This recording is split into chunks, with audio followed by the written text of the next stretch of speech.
All right, class. So let me say that I'm sorry that the synchronous conference on Canvas didn't work, but we'll always kind of use this as a backup plan, and these videos will be posted. You'll have a link for them so that you can always go back and look at things. What I'm going to try to do is work through 3 of the problems on the notes page with you, and I'm going to leave one of those problems for you to do. So this is section 7.2, and section 7.2 deals with central limit theorem for means. And I want you to look at the top of the page on your notes page. You have a different z-score formula. Remember earlier we were calculating z-values using this formula. What we have now is a new formula for calculating our z-values. And this is where we're looking at a distribution of sample means. And so the formula is x bar minus mu sub x bar over sigma sub x bar. But we learned in 7.1 that mu sub x bar was the same as mu, and that sigma sub x bar was actually the same as sigma divided by the square root of n. So the problems that we're dealing with today are going to, the first problem is going to distinguish between using these 2 formulas. Okay. Again, as far as the test is concerned, you're not going to have to memorize those, but you will have to know which one to use. So I'm going to work through 3 problems with you. And in working through 3 problems with you, then I'm going to leave the 4th problem for you to do. I'm going to ask you to email me your answer to that by 8:50. So let's start with problem number 1A. And as you read it, I want you to always remember on these problems, I'm looking for a diagram first. So I want you to draw me a diagram. It says here that according to the Centers for Disease Control and Prevention, the mean cholesterol level for persons 20 years of age or older in the U.S. from 2007 to 2010 was 197. So we have a mean cholesterol level of 197. The question is asking, what's the probability that a randomly selected adult from the population will have a total cholesterol level that is less than 183? And so if I'm looking for probability of it being less than 183, then I'm looking for that area right there. And again, on this problem, we're not looking at a distribution of sample means. So as far as calculating our z value for the 183, then this is the formula that we are going to use. So this is what you were already doing. So our x value is 183, the mean is 197 if we substitute, and sigma in this problem was given to be 35. Now let me remind you, when you enter this on the calculator, make sure you put the numerator in parentheses. So I'm going to give you a second to enter that, and I want to remind you that we round our z values to 2 decimal places. You should get a z value of negative 0.40. That if you use your negative z-score chart and look up a z value of negative 0.40, you're going to find the area to the left of that z value is 0.3446, which is the answer to our question. So the probability that we pick one person and that their cholesterol level is less than 183 is going to be 0.3446. Now, if you look at the B part of the question, B part says, what's the probability that a randomly selected sample of 150 adults, we're not picking one, we're picking 150 adults from the population, that they will have a mean cholesterol level less than 183. So again, I want you to distinguish right now. Part A said we're picking one adult, and we want to know the probability that one adult has a cholesterol level less than 183. What I'm doing on B is I'm picking 150 adults, and I want to know the probability that those 150 adults will have a mean cholesterol level less than 183. So let me clear this out, and we're going to go with problem 1B. Same thing, I'm looking for a diagram. So I'm still going to put my mean of 197 in the middle. And I still have this 183, and I'm looking for the probability that the mean is less than 183. It's just now we're talking about the mean of 150 people being less than 183. So the formula again that we're going to use for calculating our z is this new formula. So our x bar is 183, our population mean is 197. The standard deviation was given to be 35 in this problem, and n was 150. Again, you need to put numerator and denominator in parentheses when you get ready to enter this on your calculator.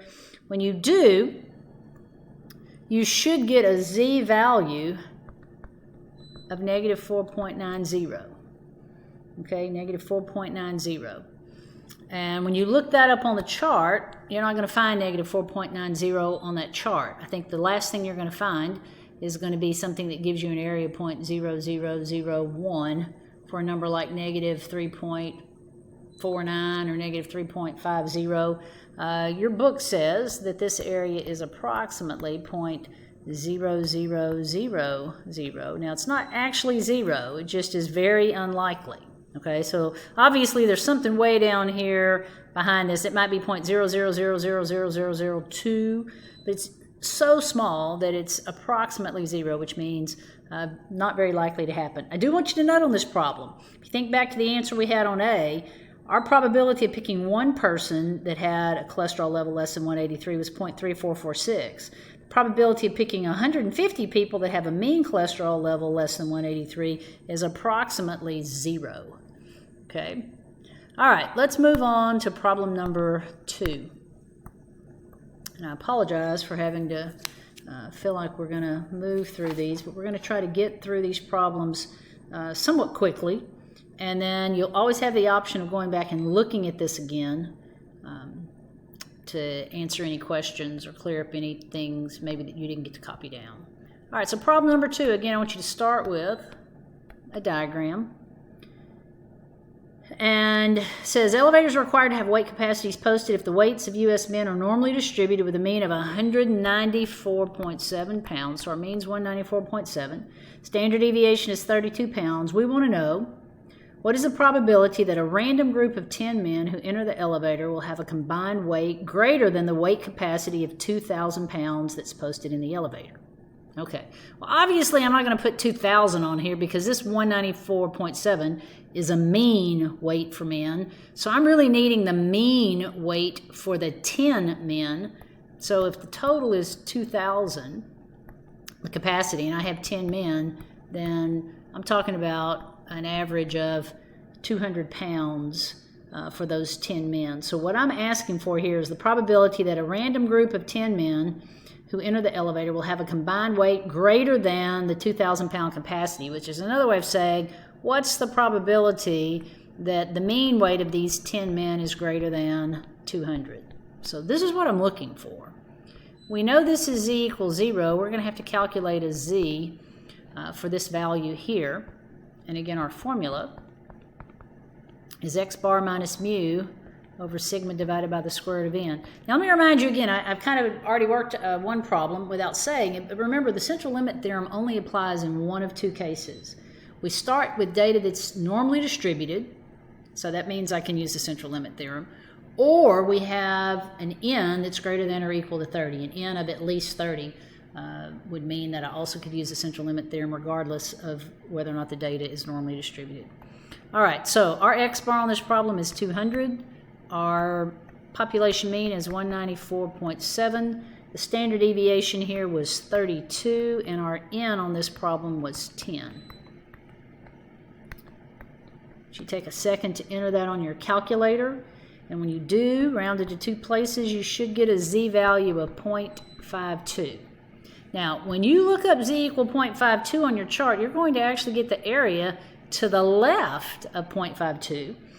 And that value is going to be 0.6985, which is not the answer to our question. We're interested in this area down here on the right end.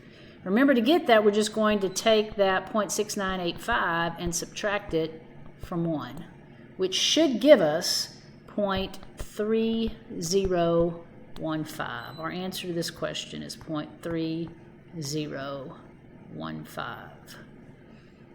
Okay? And we've got one more problem I want to work through with you. And then again, I'm going to ask you to work problem number 4 on your own and email me your answer to that. You don't have to email me your diagram. I just want to know what you get as a final answer. And again, this video is going to be posted so that if you have some questions, you can go back and watch it again and hopefully fill in what you need. All right, so problem number 3.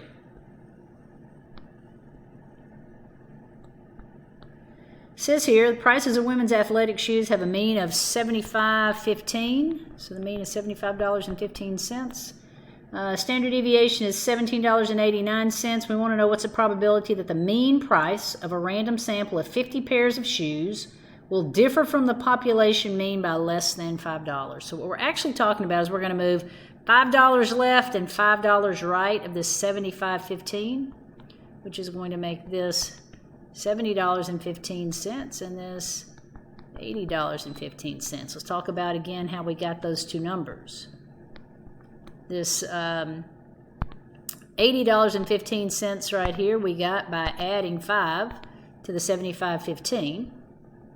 And the $70.15 we got by subtracting 5 from the $75.15. Now again, I want to remind you, the question here says, what's the probability that the mean price of a random sample of 50 pairs of shoes will differ by less than $5? By less than $5 means we're looking for the area in here. That's our answer. And so I'm going to need two z-values here, but I want to remind you of something. Since we move the same distance away from the mean, if this z over here is 2.1, then we know this z on the left is negative 2.1. Okay? But I'm going to ask you to calculate both just as a check to make sure you didn't make a mistake. So I'm going to start with the $80.15. So our x bar is $80.15. We're going to subtract mu, which is $75.15. We're going to divide by sigma over the square root of n. Our n was 50, so again, since we had a sample size that was in at least 30 or more, we can use the central limit theorem. Make sure you put the numerator and denominator in parentheses here when you're calculating this. When you do, you should get a z-value of 1.98. So again, I want you to take that same formula. It's just instead of putting $80.15 here, we're going to put $70.15 there for the x bar. Everything else is going to stay the same. And again, I want you to take the time just to enter it. This is like a check to make sure we didn't make a mistake on the first one. If you calculate that z-value, you should get negative 1.98. Now remember from earlier, when we were finding area between two values like this, we're going to actually look up the area for 1.98, which is going to give us all the area to the left of z equal 1.98. So starting from this line all the way left, and when we look up the area that goes with negative 1.98, we're going to get this left tail down here. We know we have to subtract those two. So using your positive z-score chart, look up an area for z equal 1.98. When you do, you should get 0.9761. Using your negative z-score chart, look up a value for negative 1.98, and that should give you 0.0239.